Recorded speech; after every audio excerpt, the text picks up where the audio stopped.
નમસ્કાર. આજના મહત્વના સમાચારો પર એક નજર. ઉમરેઠ પેટા ચૂંટણીમાં 59.4% મતદાન. ભારે ગરમી વચ્ચે 93,000 મતદારોએ મત આપ્યો નહીં. આંકલાવના કહાનવાડી પાસે રેલવે ટ્રેકની બાજુમાં બેસીને ફોન પર વાત કરતા યુવકને 5 દિવસ અગાઉ ટ્રેને અડફેટે લેતા હોસ્પિટલમાં સારવાર દરમિયાન મોત. ભર ઉનાળે પાણીની મોકાણ સર્જાઈ. જીટોડિયા કોટ વિસ્તારમાં પાણીની મોટરના પ્રશ્ને 400 પરિવારને રજળપાટ. ખેડાના શાસ્તાપુર આરોગ્ય કેન્દ્રમાં બેદરકારી. સગર્ભાને પટાવાળાએ ઇન્જેક્શન આપતા વિવાદ. ઉત્તરસંડાના રાજહંસ સિનેમા પાસે ભૂંડ પકડવા મુદ્દે ઝઘડો. 2 શખ્સ પર લોખંડની પાઇપથી 4 જણાનો હુમલો. ડાકોર 108ની ટીમની સરાહનીય કામગીરી. ઉમરેઠના વંસોલમાં સગર્ભાની 108 વાનમાં ડિલિવરી કરાવી માતા બાળકનો જીવ બચાવ્યો. નડિયાદના ડોક્ટર સાથે 2.92 લાખની સાયબર છેતરપિંડી. એક્સિસ બેંકના નામે લિંક મોકલી ક્રેડિટ કાર્ડમાંથી નાણાં ઉપાડી લીધા.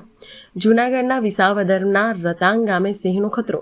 શિકાર છોડી બાળકી પાછળ દોટ મૂકી. મોબાઈલની ફ્લેશલાઇટ અને અવાજોને કારણે વિચલિત થઈને ભાગ્યો. ઉત્તરાખંડમાં મોટી દુર્ઘટના. તેહરીમાં પિકઅપ વાન ઊંડી ખાણમાં ખાબકતા 8ના મોત. રેસ્ક્યુ શરૂ. ઇઝરાયલ લેબેનોન વચ્ચે સીઝફાયર 3 અઠવાડિયા લંબાયું. ટ્રમ્પની મધ્યસ્થતામાં લેવાયો નિર્ણય.